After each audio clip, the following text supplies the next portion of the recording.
Depuis 2021, la loi Rixain vise à accélérer la participation des femmes à la vie économique et professionnelle.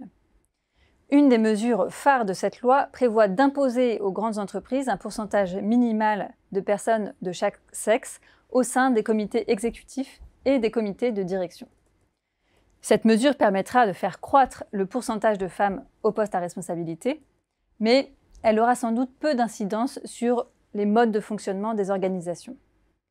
Or, ces modes de fonctionnement sont tout sauf neutres au genre. Plus précisément, les différentes théories des organisations véhiculent le plus souvent l'image d'une organisation neutre au genre. Cette neutralité repose entre autres sur le fait que les travailleurs tels que représentés dans ces théories sont des individus caractérisés plus par leurs caractéristiques professionnelles, niveau de qualification par exemple, que par leurs caractéristiques personnelles, leur genre, leur situation familiale par exemple. Cependant, si on creuse un peu le mode de fonctionnement des organisations, on se rend compte que ces modes de fonctionnement avantagent les hommes au détriment des femmes, notamment dans une société où la répartition des tâches domestiques reste très inégalitaire. Ainsi, de nombreux critères implicites ou explicites pour faire carrière correspondent à ce que notre société attend plutôt des hommes. Ne pas avoir trop de contraintes personnelles ou familiales, se dédier entièrement à son travail, être très disponible pour son travail, mais aussi faire preuve d'autorité quand c'est nécessaire et détenir des compétences techniques plutôt que des compétences relationnelles.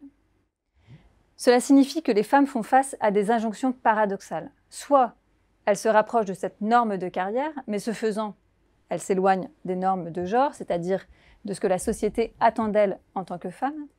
Soit elles se rapprochent des normes de genre, mais ce faisant, elles s'éloignent des normes de carrière. Or, s'éloigner d'une norme a un coût social, aboutissant à une forme de punition par autrui. De fait, les femmes qui cherchent à se rapprocher des normes de carrière peuvent être critiquées par leur entourage professionnel. Par exemple, on va dire qu'elles sont trop ambitieuses, trop autoritaires, ce que l'on ne dirait sans doute pas d'un homme qui adopterait le même comportement. Et d'ailleurs, les femmes avec enfants sont la seule catégorie de personnes dont la probabilité de promotion ne croît pas quand elles augmentent leur nombre d'heures travaillées.